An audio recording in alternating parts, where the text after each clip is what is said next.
ಎಲ್ರಿಗೂ ನಮಸ್ಕಾರ. ಕೇಂದ್ರ ಸರ್ಕಾರದ ನೆಚ್ಚಿನ ಯೋಜನೆಗಳಲ್ಲಿ ಒಂದಾದ ಪ್ರಧಾನಮಂತ್ರಿ ಕಿಸಾನ್ ಸಮ್ಮಾನ್ ನಿಧಿಯ ಮುಂದಿನ ಕಂತಿಗಾಗಿ ನೀವೆಲ್ಲರೂ ಕಾಯ್ತಿದ್ದೀರಿ ಎಂಬುದು ನಮಗೂ ಕೂಡ ಗೊತ್ತು.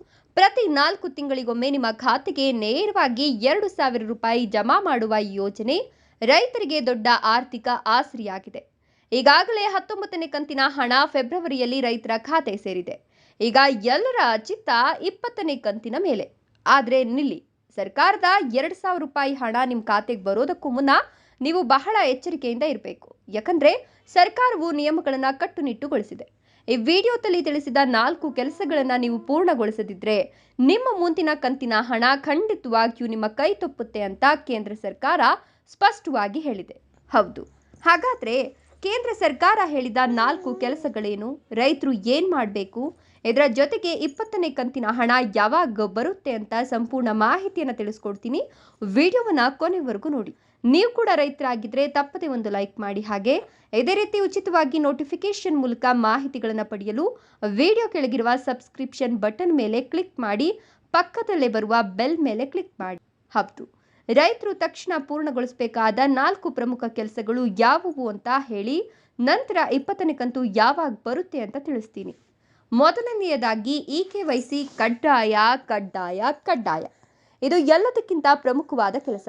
ಸರ್ಕಾರವು EKYC ಮಾಡೋದನ್ನ ಕಡ್ಡಾಯಗೊಳಿಸಿದೆ. ಒಂದ್ ವೇಳೆ ನೀವು ಇನ್ನೂ ಇದನ್ನ ಮಾಡಿಸದಿದ್ರೆ ನಿಮ್ಮ ಹಣ ಬರೋ ಡೌಟ್. ತಕ್ಷಣವೇ ನಿಮ್ಮ ಹತ್ತಿರದ ಸಾಮಾನ್ಯ ಸೇವಾ ಕೇಂದ್ರಕ್ಕೆ ಭೇಟಿ ನೀಡಿ ಅಥವಾ PM ಕಿಸಾನ್ ಅಧಿಕೃತ ಪೋರ್ಟಲ್ನಲ್ಲಿ ನೀವೇ ಆನ್ಲೈನ್ ಮೂಲಕ EKYC ಪೂರ್ಣಗೊಳಿಸಿ. ಎರಡನೆಯದಾಗಿ ಬ್ಯಾಂಕ್ ಖಾತೆಗೆ ಆಧಾರ್ ಲಿಂಕ್ ಮಾಡಿಸಬೇಕು. PM ಕಿಸಾನ್ ಹಣ ನೇರವಾಗಿ ನಿಮ್ಮ ಬ್ಯಾಂಕ್ ಖಾತೆಗೆ ಬರಬೇಕಾದ್ರೆ ನಿಮ್ಮ ಬ್ಯಾಂಕ್ ಖಾತೆಗೆ ಆಧಾರ್ ಕಾರ್ಡ್ ಲಿಂಕ್ ಮಾಡಿಸೋದು ಬಹಳ ಮುಖ್ಯ.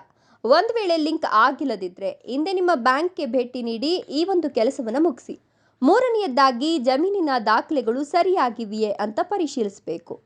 ನಿಮ್ಮ ಜಮೀನಿನ ದಾಖಲೆಗಳು ಅಂದರೆ ಪಹಣಿ, RTC ಸರ್ಕಾರದ ಡಾಟಾ ಬೇಸ್ನಲ್ಲಿ ಸರಿಯಾಗಿ ನಮೂದಾಗಿವೆಯೇ ಅಂತ ಖಚಿತಪಡಿಸ್ಕೊಳ್ಳಿ. ನಿಮ್ಮ ಹೆಸರಿನಲ್ಲಿರುವ ಜಮೀನಿನ ಮಾಹಿತಿ ಸ್ಪಷ್ಟವಾಗಿರಬೇಕು. ಇದರಲ್ಲಿ ಏನಾದರೂ ಗೊಂದಲವಿದ್ದರೆ ನಿಮಗೆ ಹಣ ಬರೋದಿಲ್ಲ. ನಾಲ್ಕನೆಯದಾಗಿ ನಿಮ್ಮ ಹೆಸರು ಎಲ್ಲ ಕಡೆ ಒಂದೇ ರೀತಿ ಇದೆಯಾ ಅಂತ ಪರಿಶೀಲಿಸಬೇಕು. ಹೌದು, ಇದು ಸಣ್ಣ ವಿಷಯದಂತೆ ಕಂಡ್ರೂ ಬಹಳ ಮುಖ್ಯ. ನಿಮ್ಮ ಆಧಾರ್ ಕಾರ್ಡ್ನಲ್ಲಿರುವ ಹೆಸರು, ಬ್ಯಾಂಕ್ ಪಾಸ್ಬುಕ್ನಲ್ಲಿರುವ ಹೆಸರು ಮತ್ತು PM ಕಿಸಾನ್ಗೆ ಅರ್ಜಿ ಸಲ್ಲಿಸುವಾಗ ನೀಡಿದ ಹೆಸರು, ಹೀಗೆ ಎಲ್ಲದರಲ್ಲೂ ಒಂದೇ ರೀತಿ ಇರಬೇಕು. ಒಂದಕ್ಷರ ತಪ್ಪಿದ್ರೂ ಹಣ ನಿಮ್ಮ ಖಾತೆಗೆ ಬರೋದಿಲ್ಲ.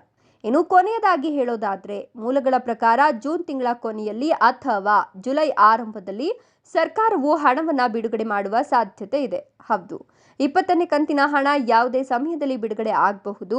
ಆದ್ದರಿಂದ ನಾವು ಈ ವಿಡಿಯೋದಲ್ಲಿ ತಿಳಿಸಿದ 4 ಪ್ರಮುಖ ಕೆಲಸಗಳನ್ನು ತಡ ಮಾಡದೆ ಇಂದೇ ಪೂರ್ಣಗೊಳಿಸಿ. ಸರ್ಕಾರದ ಆರ್ಥಿಕ ನೆರವು ಯಾವುದೇ ತೊಂದರೆ ಇಲ್ಲದೆ ನಿಮ್ಮ ಖಾತೆಗೆ ಬರೋದನ್ನ ಖಚಿತಪಡಿಸ್ಕೊಳ್ಳಿ. ಹಾಗಾಗಿ ಈ ಮಾಹಿತಿಯನ್ನು ನಿಮ್ಮೆಲ್ಲ ಸ್ನೇಹಿತರಿಗೂ ಶೇರ್ ಮಾಡಿ ತಿಳಿಸಿ. ಧನ್ಯವಾದಗಳು.